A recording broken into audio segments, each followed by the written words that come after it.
Почитувани гледачи, вие сте со регионалните вести на телевизија Киси Менада. Во нив ќе гледате.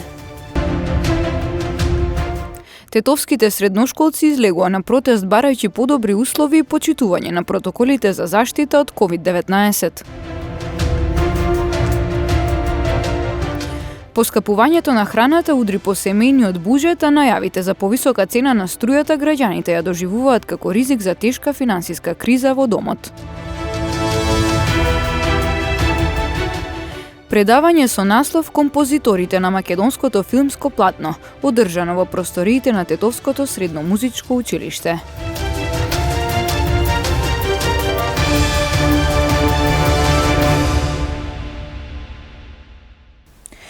Дел од тетовските средношколци денес излегува на протест барајќи подобри услови и почитување на протоколите за заштита од COVID-19.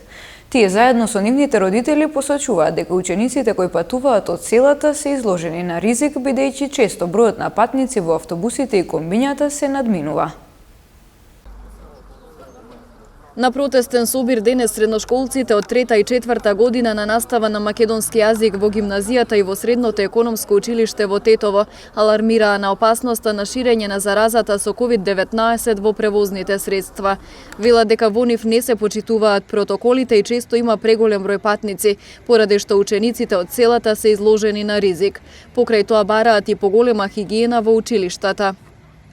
Деца имаа многу пријавено дека превозот е стварно катастрофален и дека ради тоа не се почитуваа мерките, дека тоа е едноставно најголемиот извор на опасност у моментов, тоа што едно комбе собира луѓе од повеќе населени места и седа станати на ноги еден преку друг ускут, како и да е, дека е катастрофално унутра и исто така е дека дезинфекционите средства буквално у школово са пунети со вода, што реално не помагаа, така да сакамо и тоа да ни достава како у свака училница да има еден убав прибор за хигиена што може да се води, значи да има дезинфектор, да се проветрува училнице свекогаш, значи и све тоа. И родителите стравуваат особено повеста за смртта на 16-годишното девојче како последица од COVID-19, кој беше ученичка во економското училиште. Бараат решавање на проблемот со превозот, но и онлайн настава за време на пикот на пандемијата. Ние не би сакале да дојде до такви неубави работи, да почнат децата да не се разболуваат, па и не дај Боже да заврши со смртен случај, па после тоа да реагираме. Значи нареднава недела ќе одат на училиште. Ама во тие 5 дена, ако не се реши барем едно од нивните барања, од следниот понеделник повторно ќе продолжат со бојкот на наставата. Од новото раководство на локалната самоуправа вела дека досега не биле запознаени со барањата на средношколците и нивните родители и ги повикуваат на заедничка средба за изнаоѓање решение. Од Центарот за јавно здравје информираат дека водата од градскиот водовод во Тетово е безбедна за пиење. Водата за пиење во Тетово е безбедна за користење, покажале дополнителните испитувања на Центарот за јавно здравје по појавата на необичен мирис и вкус пред 3 дена. Оттаму велат дека сега може да се користи без ограничувања. Последните резултати од водата за пиење покажаа дека е безбедна за пиење и може да се консумира, така да она препорака да не се консумира престанува да важи. Намерно одевме со таа блага варијанта, не ја забранивме, токму поради неопходноста за одржување високо ниво на лична хигиена. Инаку во овој од 2017 имаме промена на вкусот и мирисот во овој период од годината, со гниење на вегетацијата, на филтер станицата. Ние ја исклучивме филтер станицата и постепено е сега вклучена. Вклучена е само пена, не е лешничка река. Мислам дека имаме во доволна количина моментално и безбедна е за користење. Веќе 5-та година се случува во есенскиот период водата за пиење во Тетово да добие невообичаен мирис и вкус. Според надлежните тоа произлегува од распаѓањето на вегетацијата, односно најмногу од лисјата од дрвјата што паѓаат во зафатот на водата кај местноста Лешница. Министерот за економија Кришник Бектеши заедно со холандскиот амбасадор во земјава Дирк Јан Коп беа во посета на компанијата European Plants во тетовското село Прелюбиште. Оваа компанија е холандска инвестиција, расадник на декоративни растенија управувана од жена и е успешна приказна за женско предприемништво во Република Северна Македонија. We start in 2007. Почнавме во 2007 година со силна желба и големо искуство, бидејќи нашата компанија исто така функционираше и во Холандија. Мислам дека искуството е потребно за да се постигне успех со ваков бизнис во Македонија. Почнавме со 14 вработени, а сега нашата компанија брои 160 вработени.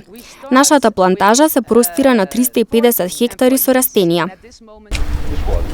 Every year in November, the Royal Association of Small and Medium Enterprises celebrates the Day of the Entrepreneur.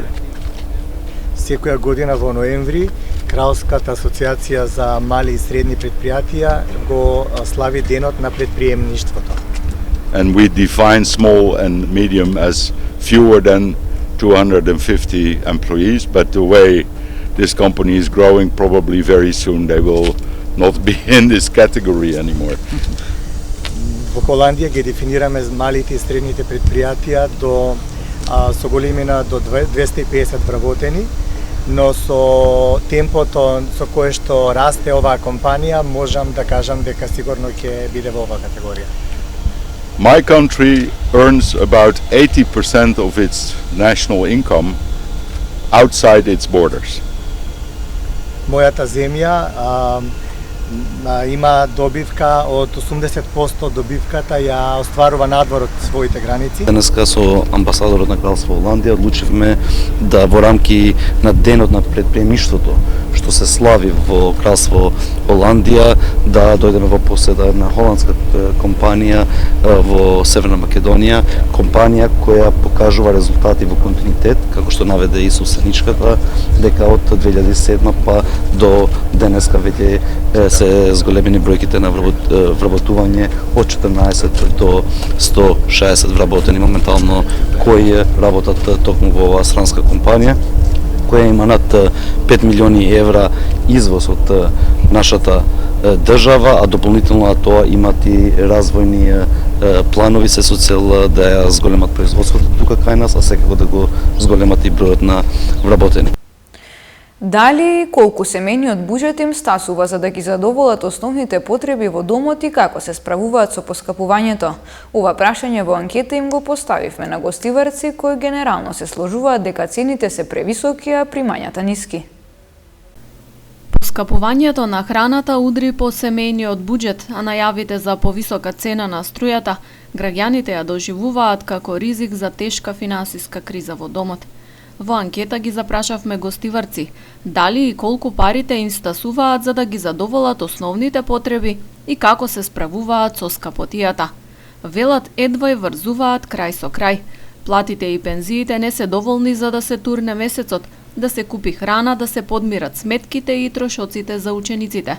Се сложуваат дека цените се превисоки, а примањата ниски. Дали има доволно пари за да се купи храна, да се платат сметките? Не, па нема доволно.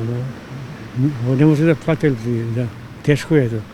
Тешко е, струја, поскупува струја, разумете. И да, тешко е. Друго, не знам што да кажам.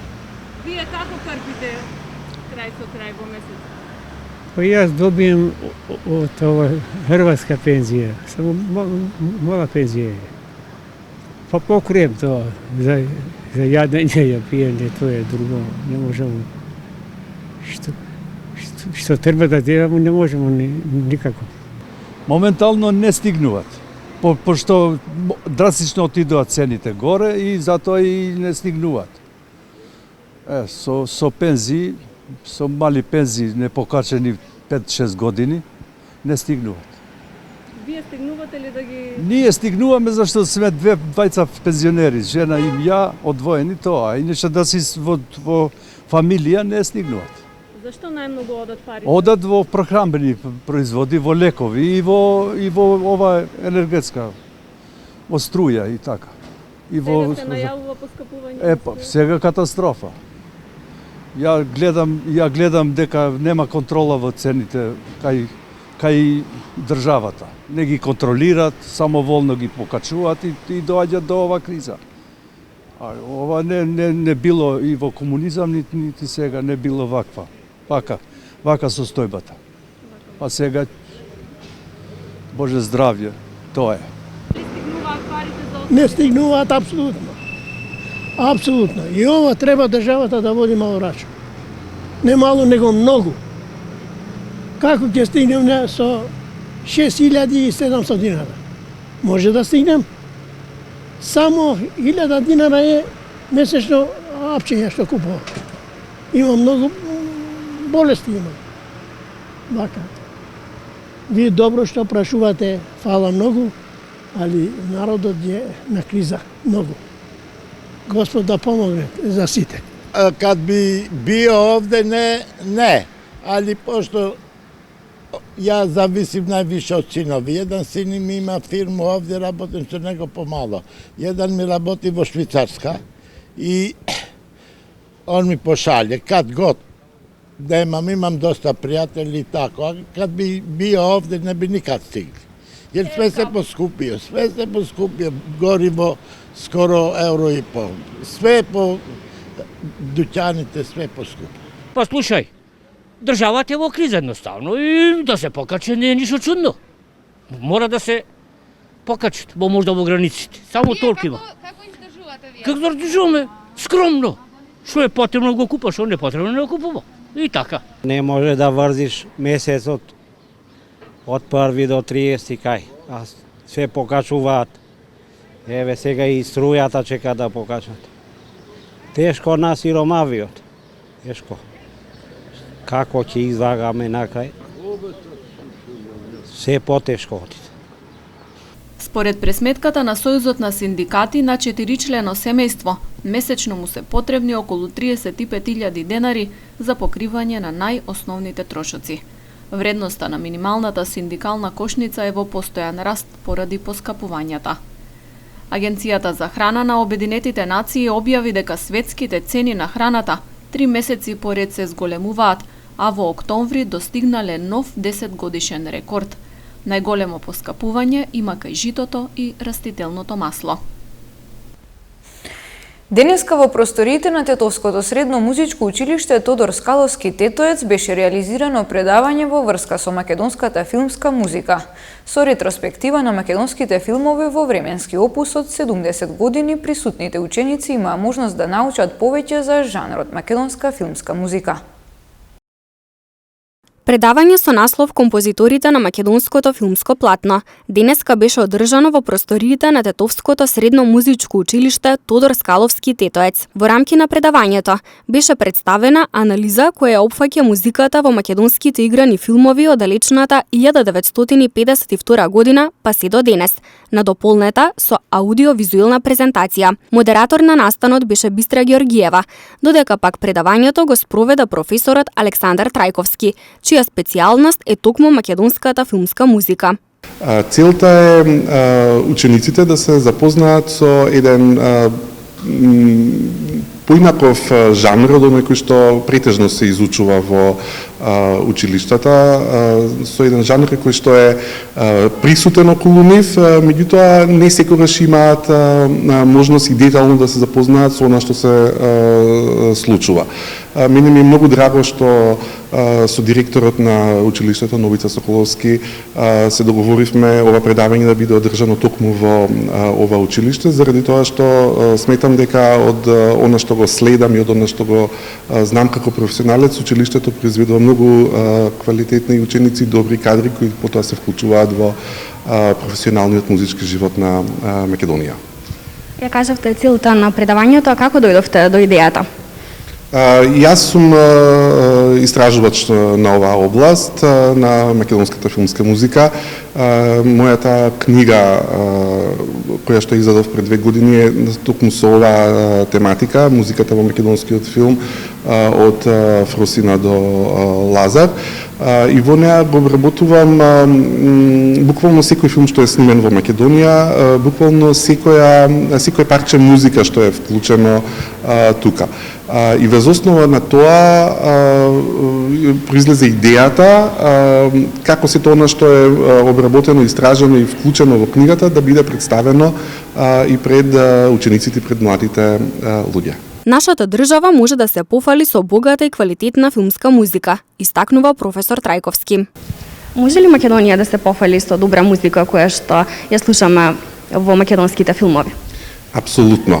Бидејќи подолго време сум во истражување на оваа област, можеме да направиме споредба со европските и со светските случувања, со европските и светските трендови во областа на филмската музика и можам слободно да кажам дека иако можеби немаме ние продукција во квантитет која што може да се мери со поразвиените земји, меѓутоа во квалитет не можам да речам дека заостануваме, туку напротив, ги следиме тие трендови и буквално може да се на еден начин културно да се надпреваруваме со тоа што се случува во другите земји. Во последниот дел од предавањето следуваше дискусија помеѓу предавачот и присутните ученици. Настанот пак беше реализиран согласно здравствените протоколи со поддршка од Министерството за култура на Република Северна Македонија. Физички напади со учество на малолетници, приведување, пријава за каснување од куќе. Ова се дел од настаните кои полицијата ги бележи во билтенот во последните 24 часа во Тетово и Гостивар.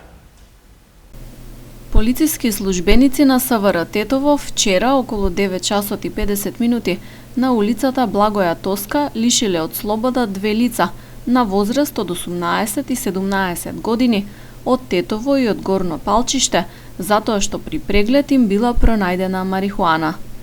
Во Мавровијанови пак вчера вечер бил лишен од слобода 51 годишник, кој претходно физички нападнал двајца вработени во ученичкиот интернат Денче Дејановски. ОВР Гостивар ноќеска лишило од слобода и малолетник од селото Добридол во присуство на негов родител, а поради сомнение дека со остар предмет повредил друг малолетник од истото село.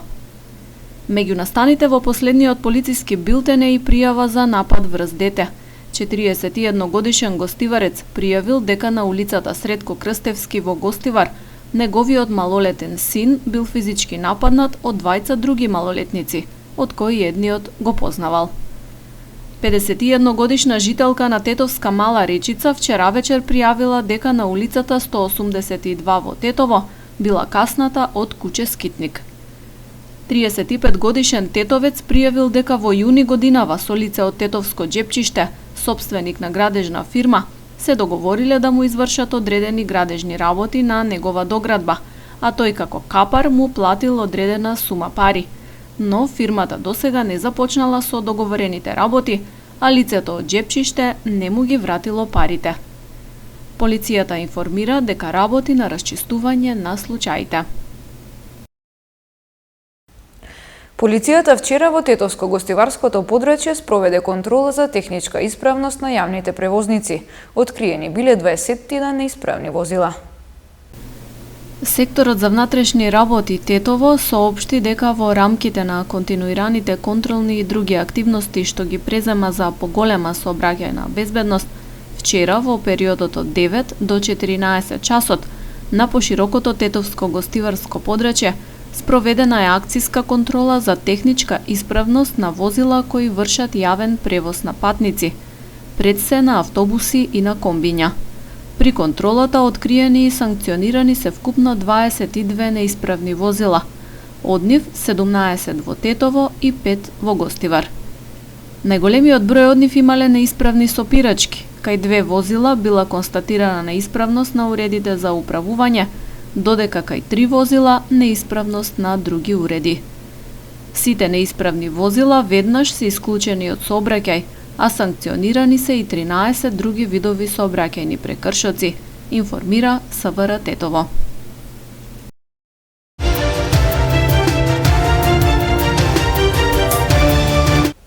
Тетовските екипи имаа половичен успех во втората женска одбојкарска лига. Бамикор забележа победа над Виктори Волеј, додека Те Волеј загуби од Скопски Вардар. Двете тетовски екипи кои настапуваат во втората женска одбојкарска лига на Македонија имаа половичен успех во рамки на третото првенствено коло. Екипата на Бамикор ја забележа втората победа поред откако на домашен терен го совлада составот на Виктори Волеј од Струмица со максимални 3:0. Избраничките на тренерот Милан Ристовски со оваа победа се искачија при врвот на второлигашката табела, со амбиција за пласман на едно од првите две позиции кои носат пласман во повисок ранг или во разигрувањето за пласман во првата лига. По завршувањето на третото коло морам да кажам дека имавме одличен старт ова сезона, отворивме со пораз од 3-2, тоа е еден добиен сет, потоа имавме на гостувањето во Куманово, имавме погодок, победа од 3-0 и сега во третото коло, игравме со поранешниот прволигаш, Виктори Волеј од Струмица, имавме исто така победа од 3-0. Јас сум многу задоволен од играта која ќе ја прикажа моите девојчиња. Морам да напоменам дека сме најмлада екипа во оваа лига и дека ова игра која ќе ја прикажуваме значи дека одбојката во Тетово, женската одбојка во Тетово се враќа на голема врата. Морам да се заблагодарам и на публиката која ќе дојде во голем број, не подржуваше, исто така и поканувам и за наредните напревари, бидејќи ни е многу важна нивната поддршка. А што се донесува до нашите амбиции оваа година, мислам дека ќе дадеме се од себе да бидеме колку што може повисоко на табелата и се надеваме дека во вториот дел, ако девојчињата се овакви, ако покажат вакви игри, ако доволно созрија, дека имаме дури шанса да влеземе во разигрување или за влез и во првата лига. Вториот тетовски представник во оваа конкуренција, дебитантот Те Волеј на домашен терен загуби од Скопски Вардар со максимални 3:0. Гостинските одбојкарки оваа сезона се еден од фаворитите за пласман во повисок ранг. Ние сме дебитанти оваа сезона, јас најпрвен ќе им честитам на гостите од Скопје за убедливата победа, но сепак има реванш за 2-3 месеци. Задоволни сме од играта, генерално, со оглед на тоа колку време тренираме и колку време сме заедно. Се надевам на поинтензивни тренинзи, на поуспешен настап веќе сабота во Кичево. Во редовите на Те Волеј на надпреварот против Вардар, после 10 години пауза на одбојкарските терени се вратија искусните Ивана Кузмановска и Елена Евросимовска, што секако ќе доведе до поголем квалитет на екипата. Со оглед на тоа што имаме заработено само 3 тренинзи, утакмицата си беше добра. Првиот сет ни беше малку потешко да се играме, вториот и третиот више влеговме во штос. Ке работиме понатаму за да бидеме поуспешни и да се покажеме во најдобро светло. Следното коло во втората женска одбојкарска лига на Македонија ќе се одигра веќе престојниот викенд, кога двете тетовски екипи ќе гостуваат. Бамикор ќе патува во Струмица кај екипата на Македонија Макс, додека Те Волеј ќе гостува во Кичево кај составот на Ускана.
Почитувани гледачи, тоа беше се за ова издание на регионалните вести.